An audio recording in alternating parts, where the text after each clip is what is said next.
தமிழகத்துல இருக்கக்கூடிய முஸ்லிம்கள் மட்டும் கிடையாது. இந்தியால இருக்கக்கூடிய முஸ்லிம்கள் மட்டும் கிடையாது. இந்த உலகத்துல வேற எந்த நாட்டுக்கு இவங்க போனாலும், சட்டவிரோதமாகவோ, புலம்பெயர்ந்தோ, ஏதோ ஒரு வழியில இவனுங்க வேற நாட்டுக்கு போனாலும், அப்போ அவங்க நடு ரோட்ல தான் தொழுகைய நடத்துறாங்க. அத அவங்க வாடிக்கையாவே வச்சிருக்காங்க.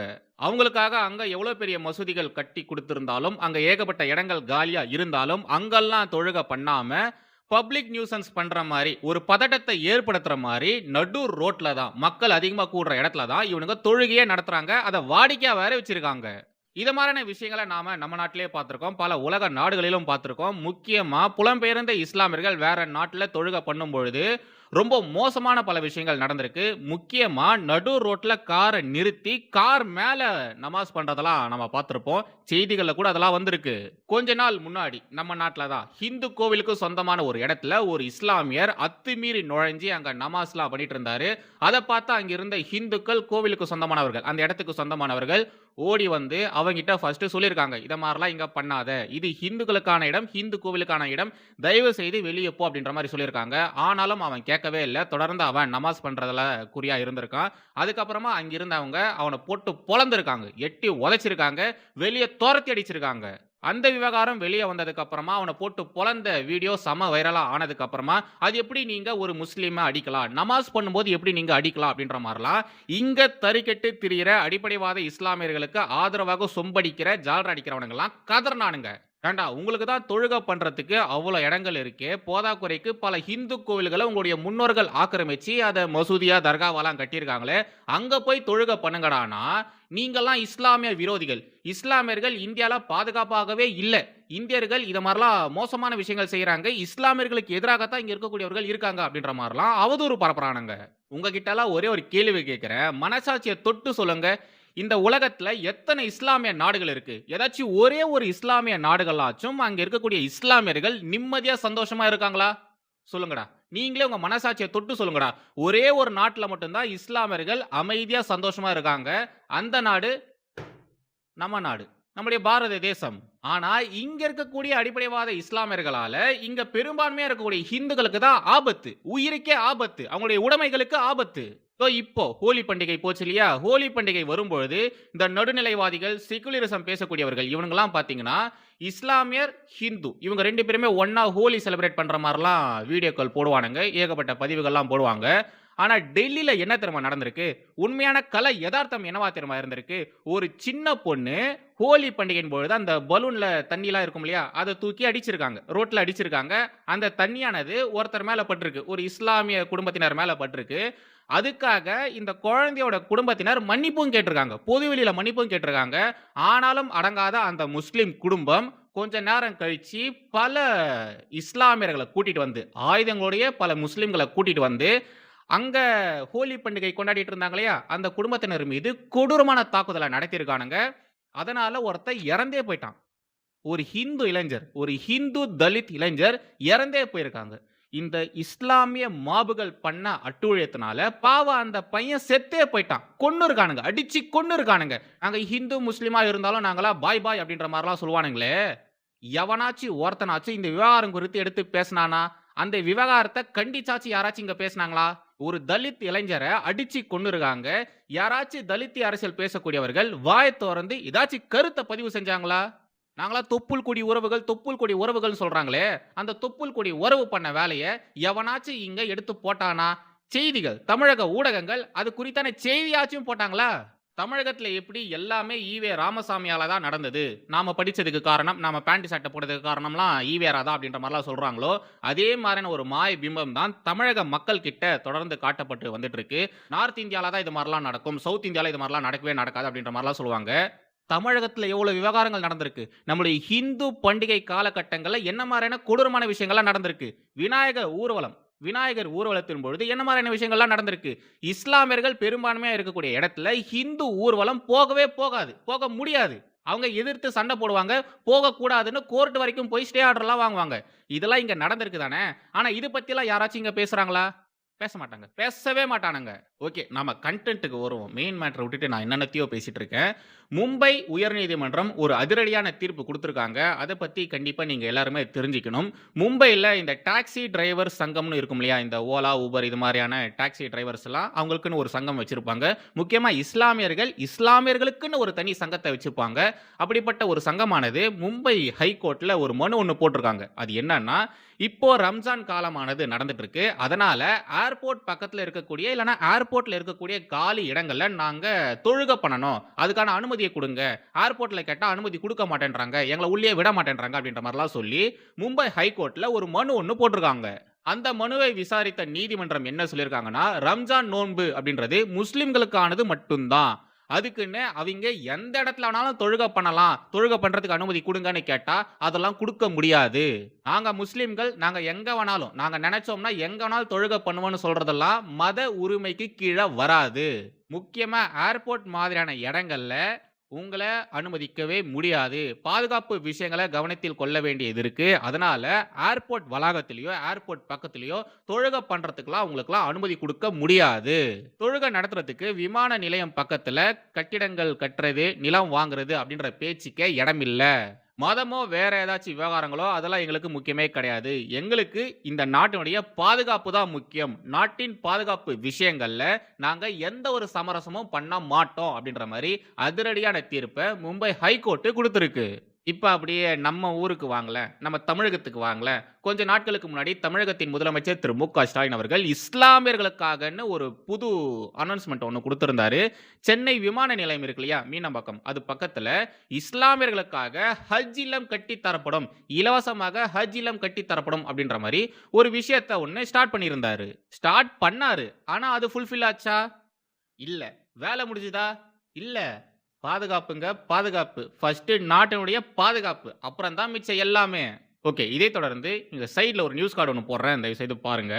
சாதனை! நான் முதல்வன் திட்டத்தின் மூலம் பயிற்சி பெற்ற மதுரை வாடிப்பட்டியைச் சேர்ந்த ராஜேஸ்வரி யுபிஎஸ்சி தேர்வில் அகில இந்திய அளவில் 2ஆம் இடம் பிடித்து சாதனை. உருட்டா இருந்தாலும் அதுல நியாயம் வேண்டாமா? தர்மம் வேண்டாமா?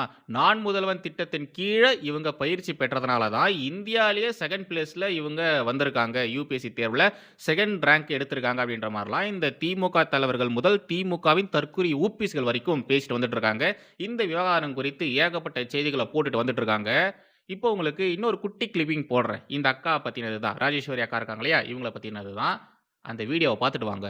நான் 2020ல தான் ஃபர்ஸ்ட் டைம் டிஎன்பிஎஸ்சிக்குன்னு ப்ராப்பரா ஸ்டார்ட் பண்ணேன். நான் அப்பயே அப்போலோ வந்துட்டேன்.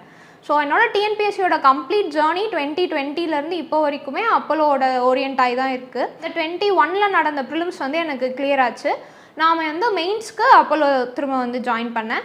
அப்போத்துலேருந்து நம்ம அப்போலோ டைரக்டர் மிஸ்டர் சாம் ராஜேஸ்வரன் சாரோட கைடன்ஸில் தான் நான் கம்ப்ளீட்டாக இந்த டிஎன்பிஎஸ்சி ஜேர்னியே வந்து பண்ணிகிட்ருக்கேன். அதாவது இந்த அக்கா இருக்காங்க இல்லையா? இவங்க அப்போலோ ஸ்டடி சென்டர்ல படிச்சு டிஎன்பிஎஸ்சி குரூப் 1ல தேர்ச்சி பெற்று 2024லேயே டெப்யூட்டி கலெக்டரா ஆயிருக்காங்க. ஓகேங்களா? அவங்க ஆல்ரெடி டெப்யூட்டி கலெக்டரா இருந்திருக்காங்க. அதுக்கப்புறமா யுபிஎஸ்சி தேர்வுல இப்போ படிச்சு இந்த தேர்வுல வின்னும் பண்ணியிருக்காங்க. இதுக்கும் நான் முதல்வர் திட்டத்துக்கும் என்னங்க சம்மந்தம்? ஒரு சம்மந்தமும் கிடையாது. ஆனா பாருங்க, இவங்க இந்த திமுக காரங்க சம்மந்தப்படுத்திக்கிட்டாங்க. இந்த அக்கா இங்க படிச்சதுனால தான், நான் முதல்வன் திட்டத்தின் கீழ இவங்க படிச்சதுனால தான் இந்தியாவிலேயே 2ண்ட் ரேங்க் எடுத்திருக்காங்க அப்படின்ற மாரி பரப்பிட்டு வந்துட்டு இருக்காங்க. இப்போ உங்களுக்கு இன்னொரு ஸ்கிரீன்ஷாட் ஒண்ணு போடுறேன். அது கொஞ்சம் பாருங்க. Vajram and Ravi institute for IAS examination. அதாவது இந்த அக்கா ராஜேஸ்வரி அக்கா இருக்காங்க இல்லையா? இந்த அக்கா அப்போலோல மட்டும் படிக்கல. இவங்க இந்த வஜ்ரம் அண்ட் ரவி இன்ஸ்டிடியூட்ல கூட பார்த்தீங்கன்னா படிச்சிருக்காங்க. அவங்க படிச்சதா அந்த இன்ஸ்டிடியூட்னுடைய வெப்சைட்லயே போட்டிருக்காங்க. அதாவது இதன் மூலியமா என்ன தெரிய வருதுன்னா, ராஜேஸ்வரி அக்கா இருக்காங்க இல்லையா? இவங்க தொடர்ந்து படிச்சுக்கிட்டே தான் இருக்காங்க. இவங்களுக்கு எங்கெங்கெல்லாம் சான்ஸ் கிடைக்குதோ, அவங்களுடைய நாலேட்ஜ அதிகப்படுத்துறதுக்கு எங்கெங்கெல்லாம் சான்ஸ் கிடைக்குதோ, அங்கங்கெல்லாம் போய் தேடி தேடி போய் படிச்சுக்கிட்டே தான் இருக்காங்க. அதுல கடைசியாகத்தான் இந்த நான் முதல்வன் திட்டத்துல இந்த அக்கா பயிற்சியும் பெற்றிருக்காங்க. அங்க போய் படிக்கவும் செஞ்சிருக்காங்க. அதுக்குன்னு இங்க படிச்சனால தான் இந்தியாவிலேயே 2ண்ட் பிளேஸ் வந்திருக்காங்க அப்படின்னு சொல்றதெல்லாம் பச்சை பொய். எப்படி உக்ரைன் மற்றும் ரஷ்யாக்கு இடையே சண்டை நடந்துட்டு இருக்கும்பொழுது, அங்க படிச்சுட்டு இருந்த மாணவர்கள, இந்திய மாணவர்கள நம்முடைய மத்திய அரசு மீட்டு கொண்டு வந்தாங்களோ, அதுக்கப்புறமா இங்க இருக்கக்கூடிய நம்முடைய திமுக அரசு, இங்க இருக்கக்கூடிய திமுக அமைச்சர்கள அனுப்பி ஜஸ்ட் அவங்கள போய் ரிசீவ் பண்ணாங்க. அவ்வளவுதான். அதுக்கு இவங்க என்னென்னலாம் கதைய கட்டுனாங்க. ரஷ்யாக்கே போயிட்டு மீட்டு கொண்டு வந்திருக்கோம். உக்ரைனுக்கே போய் மீட்டு கொண்டு வந்திருக்கோம். அப்படின்ற மாரிலாம் என்னென்ன உருட்டி வேர்ல்டு லெவல்ல அசிங்கப்பட்டாங்க. அதே மாரியான ஒரு சம்பவத்த தான் இந்த விவகாரத்திலயும் இந்த திமுக காரங்க பண்ணிட்டு வராங்க. எதுல ஸ்டிக்கர் ஒட்டுறதுன்னு திமுக காரங்களுக்கு விவஸ்தையே இல்லாம போயிடுச்சு பாருங்களேன். எப்பொழுதும் எதிராசன் வடிவழகு என் இதயத் தொழுதால் இல்லை எனக்கெதிர் இல்லை எனக்கெதிர் இல்லை எனக்கெதிரே. ஸ்ரீமதே ராமானுஜாய நமஹா. எனரமை தேசியவாதி அனைவருக்கும் வணக்கம் அண்ட் ஜெய் ஸ்ரீராம்.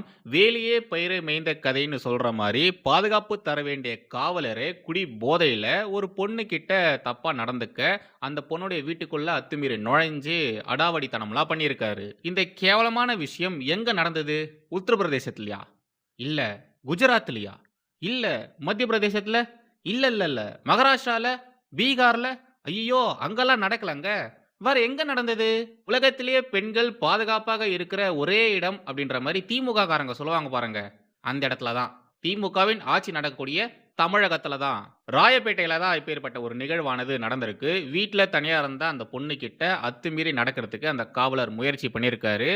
அந்த பொண்ணு வீட்டுக்குள்ள அடாவடித்தனம் பண்ணி நுழைஞ்ச உடனேயே அந்த பொண்ணு பயங்கரமா சத்தம் போட்டிருக்காங்க. அந்த சத்தத்தை கேட்டு அக்கம் பக்கத்துல இருக்கக்கூடியவர்கள்லாம் ஓடி வந்திருக்காங்க. அங்க அந்த காவலர் சட்டையெல்லாம் கழட்டுறதுக்கு ரெடி ஆயிட்டு இருந்தாரு. ஃபுல் போதையில வேற இருந்திருக்காரு. அந்த காவலரை அங்கிருந்த மக்கள் என்ன தெரியுமா பண்ணியிருக்காங்க? அந்த ஆளை உள்ள புடிச்சு தள்ளி வீட்டு கதவை சாத்தி பூட்டு போட்டிருக்காங்க. அதுக்கப்புறமா போலீஸ்க்கு கால் பண்ணி நடந்த விஷயத்தை எல்லாத்தையுமே சொல்லியிருக்காங்க. அதுக்கப்புறமா போலீஸ் வந்திருக்காங்க. இத மாரி செஞ்ச அந்த காவலருக்கு என்ன தண்டனை குடுக்க முடியுமோ அந்த தண்டனைய குடுத்துருக்காங்க. அங்கிருந்த மக்கள் சொன்ன விஷயங்கள் தான் ரொம்ப ஆச்சரியமா இருந்தது. என்ன சொல்லியிருக்காங்கன்னா, அந்த ஆளு யூனிஃபார்ம்ல இருந்திருக்கான். அதனால தான் நாங்க அவன் மேல கை வைக்கல. அவன நாங்க அடிக்கல. அவன் யூனிஃபார்ம்ல இல்லன்னு வச்சுக்கோங்களேன், வேற யாராச்சும் சாதாரண ஒரு நபரா இருந்திருந்தாங்கன்னா, நடக்கிறதே வேற அப்படின்ற மாரி அங்கிருந்த மக்கள் போலீஸ் கிட்ட சொல்லியிருக்காங்க. யூனிஃபார்ம்ல இருக்கக்கூடிய ஒரு காவலர் இப்பேற்பட்ட கேடுகெட்ட காரியத்தை செஞ்சிருக்காரு இல்லையா? இந்த விவகாரமானது பெரும் அதிர்ச்சியை ஏற்படுத்தி இருக்கு. பெண்களுக்கு பாதுகாப்பு தர வேண்டிய காவலரே அந்த பெண்கள் கிட்ட அத்துமீறி நடந்துக்கிட்டாருன்னா, பெண்களும் பொதுமக்களும் யார தான் நம்புவாங்க? நாளைக்கே வெளியில எங்கேயாச்சும் போகும்பொழுது இத மாரி யூனிஃபார்ம் போட்ட ஒருத்தர பார்த்தாங்கன்னா, அந்த மக்கள் எப்படி அவங்கள பார்ப்பாங்க? சொல்லுங்க. எப்படி அவங்கள பார்ப்பாங்க? இந்த நபர் செஞ்ச இந்த கேடுகெட்ட காரியம் தானே அந்த மக்களுக்கு ஞாபகத்துக்கு வரும். ஒருத்தர் செய்யற தவறால அந்த ஒட்டுமொத்த சமூகத்துக்கும் கெட்ட பேர் வருது பாருங்களேன். ஆல்ரெடி தமிழகத்துல இருக்கக்கூடிய மக்களுக்கு தமிழக காவல்துறை மீது கோவம், வெறுப்பு, வருத்தம், நம்பிக்கையின்மைன்னு பல இஷ்யூஸ்கள் இருக்கு. கொஞ்ச நாட்களுக்கு முன்னாடி திருவண்ணாமலையில ஒரு மோசமான நிகழ்வானது நடந்தது. இதே மாரி தான் 2 காவலர்கள் சேர்ந்து ஒரு இளம் பெண்ண கற்பழிச்சாங்க. அந்த செய்திலாம் நீங்களே கூட பார்த்திருப்பீங்க. அது மாரி ஏகப்பட்ட குற்றச்சாட்டுகள் காவல்துறை மீது இருக்கு. காவல்துறை மீது மக்களுக்கு வெறுப்பு, கோவம்லாம் இருக்கு. போதாய குறைக்கு தமிழகத்துல நிரந்தர டிஜிபி இல்லவே இல்ல. இல்ல. இதுக்கெல்லாம் காரணம் யாரு? திமுக தான். திமுக அரசு தான். காவல்துறையில உயர்மட்ட தலைமையே இல்லங்க. போதைப் பொருள் நடமாட்டம், சட்ட ஒழுங்கு பிரச்சனைகள், இது மாரியான விஷயங்களுக்கு நாம யார நேரடியா குற்றம் சாட்டுறோம்? காவலர்கள. ஆனா, இது மாரியான விவகாரங்கள்ல பொறுப்ப உணர்ந்து வேலை செய்ய வேண்டியது யாரு? அரசு. அரசு நிர்வாகம். அரசு நிர்வாகம் செய்யக்கூடிய தவறுக்கு நாம எல்லாருமே காவலர்கள குற்றம் சொல்லிட்டு இருக்கோம். காவலர்கள் மீது நாம குற்றம் சொல்றதுனால யாருக்கு என்னங்க பிரயோஜனம்? அந்த ஒரு தனிப்பட்ட நபர் தப்பு பண்ணியிருக்காரா? அந்த தனிப்பட்ட நபர் மீது நாம குற்றச்சாட்டுகள் முன்னெடுத்து வைக்கணும். அந்த நபர் மீது நாம விமர்சனத்த முன்னெடுத்து வைக்கணும். ஆனா சமூகம், இங்க இருக்கக்கூடிய இந்த சமூகமானது அத மாரிலாம் பண்ணாது. ஒருத்தர் தப்பு பண்ணாருன்னா, அந்த அந்த நபர் எந்த சமூகத்தை சேர்ந்தவரோ, அந்த சமூகமே அப்படிதான் அப்படின்ற மாரி தான் காலங்காலமா தமிழகத்துல சொல்லிட்டு வராங்க. முக்கியமா இந்த திராவிட அரசு எல்லாம் வளர்ந்ததுக்கு அப்புறமா அப்பேற்பட்ட ஒரு பொது பார்வை தான் இங்க இருக்கு. ஆனா இவங்களே தான் சொல்லுவாங்க, நீங்க ஒரு முஸ்லீம் தப்பு பண்ணா ஒட்டுமொத்த முஸ்லீம்களையும் குறை சொல்லக்கூடாது, தப்பு சொல்லக்கூடாதுன்னு. யாருமே முஸ்லீம்களே இப்படிதான் அப்படின்ற மாரிலாம் சொல்றது கிடையாது. ஆனா நீங்க என்ன பண்றீங்க? முஸ்லீம்கள் தப்பு பண்ணா, முஸ்லீம்கள் பெயர்கள கூட நீங்க வெளியிட மாட்டேன்றீங்க. ஃபோட்டோஸ் கூட வெளியிட மாட்டேன்றீங்க. அப்படிலாம் செய்ற நீங்க எங்கள 10 குற்றம் சொல்றீங்க. நீங்க தான் முதல்ல ஆரம்பிச்சீங்க. நீங்க தான் முஸ்லீம்கள பொது பார்வையோட பார்க்குறீங்கன்ட்டு. நாங்க கிடையாதுங்க. நீங்க தான். திராவிட அரசியல அண்டி பழக்கக்கூடிய நீங்க தான் அது மாரிலாம் பண்ணிட்டு இருக்கீங்க. காலங்காலமா நீங்க அத தான் செய்றீங்க. இந்த தப்பு செய்த காவலருக்கு என்ன தண்டனை கிடைக்கணுமோ அது கிடைச்சிடுச்சு. அவர பணியிடை நீக்கம் செஞ்சிருக்காங்க. ஆனா இந்த தவறுக்கு காரணம் என்ன? இவரு இத மாரி நடந்துக்கிறதுக்கான காரணம் என்ன? போத. குடிபோத. தமிழகத்துல நடக்கிற சட்ட ஒழுங்கு பிரச்சனைக்கு எப்படி நாம தமிழக காவல்துறைய குறை சொல்றோமோ, அதுக்கு ஈக்குவலா ஒரு படி மேலேயே போய் நாம இந்த அரசையும், திமுக அரசையும் குறை சொல்லணும். இத மாதிரி நடக்கக்கூடிய விவகாரங்களுக்கு நேரடியாகவோ மறைமுகமாகவோ திமுக அரசும் காரணமாகத்தான் இருக்கு. ஏதோ இந்த விவகாரத்துல பாதிக்கப்பட்ட பொண்ணு கொஞ்சம் தைரியமான பொண்ணா இருந்ததுனால துணிச்சல் மிக்க காரியங்கள் செஞ்சு அவங்களே காப்பாத்திக்கிட்டாங்க. இதே இதே இடத்துல வேற ஏதாச்சும் பொண்ணு இருந்திருந்தாங்கன்னா, பயந்த சுபாவம் உடைய பொண்ணா இருந்திருந்தாங்கன்னா என்னெல்லாம் நடந்திருக்கும்? இந்த திமுக அரசு மறுபடியும் ஒரு முறை பெண்கள் பாதுகாப்பு விஷயத்துல தோத்து போயிருக்கு. இந்த கேடுகெட்ட ஆட்சி போற காலம் ரொம்ப காலம்லாம் ஒண்ணும் கிடையாது. இங்க நடக்கக்கூடிய விஷயங்கள் எல்லாத்தையுமே தமிழக மக்கள் பார்த்துட்டு தான் இருக்காங்க. வர தேர்தல்ல அதுக்கான பதிலடிய கண்டிப்பா தமிழக மக்கள் குடுப்பாங்க. வந்தே